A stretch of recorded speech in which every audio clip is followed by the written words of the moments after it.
Welcome back to the program. Joining me now is someone very close to the former Prime Minister, and that's the Shadow Assistant Treasurer Stuart Robert. Thanks for your time. How do you think the former Prime Minister has handled this? What was he thinking when he made these various appointments?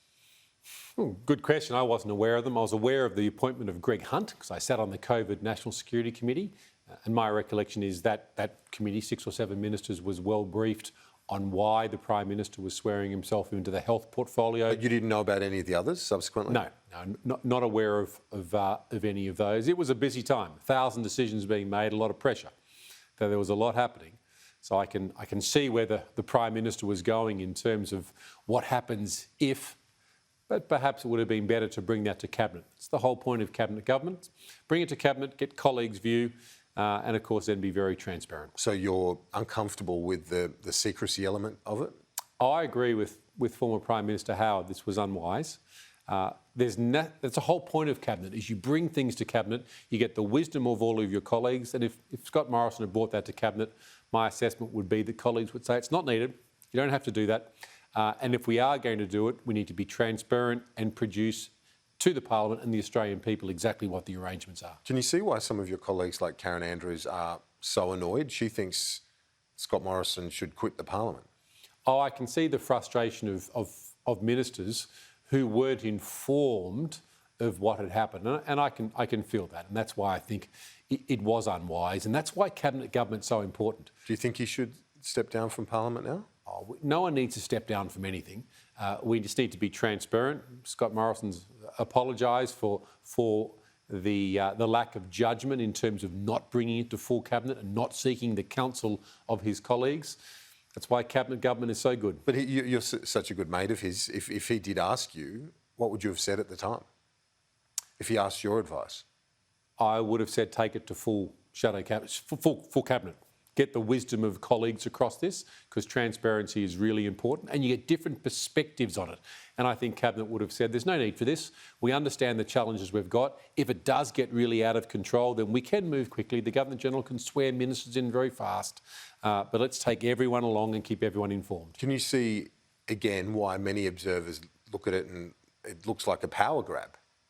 Which wasn't the case. I mean, I was with Scott Morrison and the senior team on the COVID NSC right the way through it. And there were so many decisions being made, and Australia came through better than any nation on earth. It's quite extraordinary how we came through. But it was pretty dark there at the start. And I could see Scott thinking through, what are the challenges if this really gets out of control? My only view is, let's bring Cabinet along for all the journey. I see that explanation when it comes to the health portfolio, but then further on, the resources portfolio, separate to the pandemic altogether. Yeah, that is correct. So it's hard to justify that same approach used in the emergency powers at the start. That's the problem here. Oh, you can't justify the two. The emergency powers, that's the line of thinking. They were dark days, and the result is outstanding. Australians should be very proud of what Scott Morrison and the government did.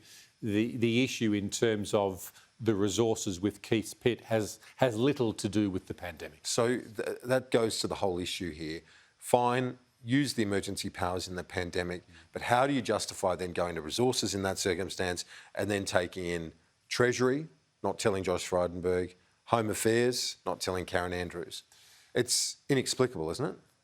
It is unwise, hence why you want to really brief Cabinet on all of these decisions, get the wisdom of Cabinet, because if Cabinet's saying this is not wise, then you've got a really good feel for what's good and what's bad. But let's not lose sight of how our country came through this, Kieran. We came through better than any country on earth. Tens of thousands of lives saved, livelihoods saved, more Australians employed post than pre-COVID. No other country can really boast that. Our results have been superb. Well, did Scott Morrison, in a way, take on... he thought that he needed to have his hands on everything during the pandemic. Is that part of the problem here? I don't think so. What led him to use that emergency power and then extend it once, twice, 3 times into 5 portfolios? It's a good question. Remember, there was over 55, I think 57 national cabinet meetings. COVID NSC was set up. to provide that oversight. The Expenditure Review Committee, and I sat on both of those, was intimately involved in what was 1,000 decisions as we worked our way through it. There was no need for those extra powers. Health, we understood it because the Biosecurity Act was an issue in terms of the power. And I think there's a really good question for Prime Minister Albanese about what he's going to do about that. Does that remain extant, or does the Parliament address that power? But the way the structure of NSC and ERC and Cabinet, there was no need for those other powers to be set in place. So do you think now, as part of the response to this, that there should be an explicit declaration if ministerial arrangements change? You should always inform the Parliament. A good example was when Minister Tudge took leave and I took over as the Education Minister.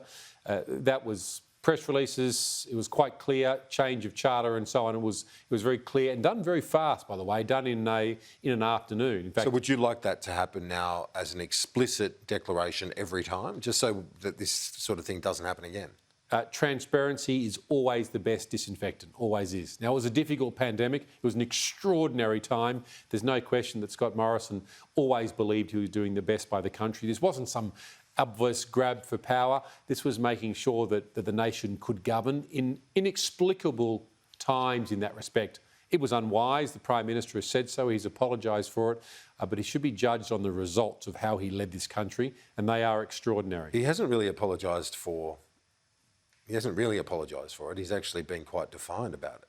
He's just, all he has said is that he apologises if people have taken offence, but he stands by exactly what he did. Well, they were the judgments he made on what he thought he had to do.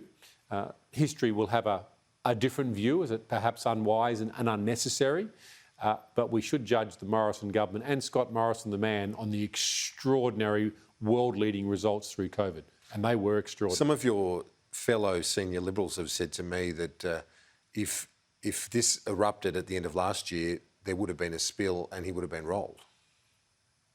Can't comment on that. Wasn't involved in it. Wasn't involved in those conversations. Well, obviously it's a hypothetical, but if that did erupt and people found out about it, they're not happy now. His hold on the job would have been tenuous. Well, it is a hypothetical, as you said. We'll never know. The fact that this emerged from a book about Scott Morrison's time in office and certainly him trying to explain the various moves, are you surprised that the authors of the book were told about these developments at the time, contemporaneous, as the former Prime Minister said today, but the likes of Matthias Cormann and Josh Frydenberg weren't told? It would seem odd. But it also demonstrates that Scott's not trying to hide anything. He's trying to explain what he did and why. Now, we can sit back afterwards and say perhaps that wasn't wise, the existing arrangements would have been sufficient. We can sit back to say that we should always be transparent, it's the best disinfectant. But these were extraordinary times, Kieran. Extraordinary. Stuart Robert, I appreciate your time, as always. Thank you. We've got to talk about that superannuation issue next time I see you. Sounds great. Thank you for that.